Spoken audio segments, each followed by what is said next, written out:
Hey everybody, Once Bitten here with another Warhammer Fantasy Battle Report. I am beginning a campaign with with the games that I play so that they all take place within specific territories in the Warhammer world, and the outcomes of battles and the army lists I'm able to bring, all these things play together. And I'll have more of that in a blog for those of you who are interested. But for this battle, this is my Aquitaine army, which is has two Lord level fighty characters in it, and it's a dawn attack scenario. Oh, it makes sense. The Dark Elves are raiding at dawn, so we have some Blackguard and Frenzied Corsairs, a couple units of warriors. He has two spellcasters. There's a Cauldron of Blood, Repeater Crossbows, Hydra, Cauldron Riders with a Dreadlord. So being the dawn attack, I couldn't really choose where to put my troops. It was partly dependent on the die roll. But over here I put my fast cav. I had to put my fast cav and my small unit of knights errant that I don't really know what to do with them in most games. They're just they play various supporting roles.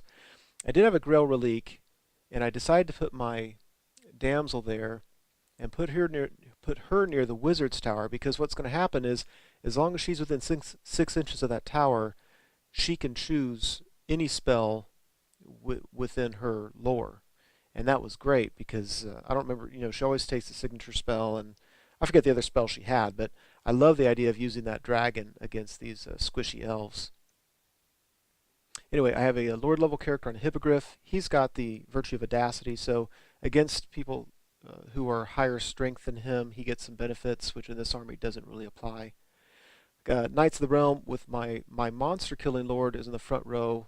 So he's got Heroic Killing Blow, Tress of Isolde, things of that nature. He's the Green Knight model.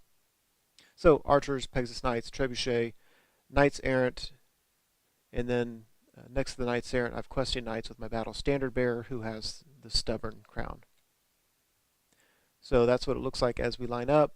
And Dark Elves turn 1, he moves up. Really not a whole lot else happens in his turn except his magic. He's able to kill some Knights of the Realm, as you can see there. So on my turn, I move up cautiously. I want the knights to be able to get into combat, but not get charged at the same time. Over here on the right, I'm really just trying to get his Blackguard in close, and then my plan is to turn myself into a dragon and get the Thunder Stomp, the Breath Attack, a bunch of things that could happen there. I also like the idea of getting in base to base with them and then have her miscast on that spell. So maybe a big template will fall on that Blackguard unit, and then she'll turn into a dragon and Thunderstomp him and breathe on him and just kill the Blackguard that way. So the tactical advantage of that I'm not sure about, but the fun advantage, that was my whole focus on the game, was to do that. So have my Pegasus Knights getting some cover from those woods, and I just want them to be a thorn in their side. Not sure yet how I want to use these guys. And over here, stalemating just a little bit with his flank. So during my magic phase, I go ahead and turn her into a dragon, which was so much fun, but I left my dragon model at home, so I had to steal this Vampire Lord on a zombie dragon to represent it. But that's okay. But I found a nice advantage to this is during his turn, she's not doing a whole lot of good right now, but during his turn, he had to use a lot of his power dice to dispel that, which means I didn't face nearly the magic phase that normally I would. So I hadn't really thought about that advantage, but really liked that. So Dark Elf turn 2, he advances, as you can see. Here on this flank, he's not really coming up too far. He doesn't want me to charge him, and doesn't feel he can make the charge. Here's the side, it's a little bit weird.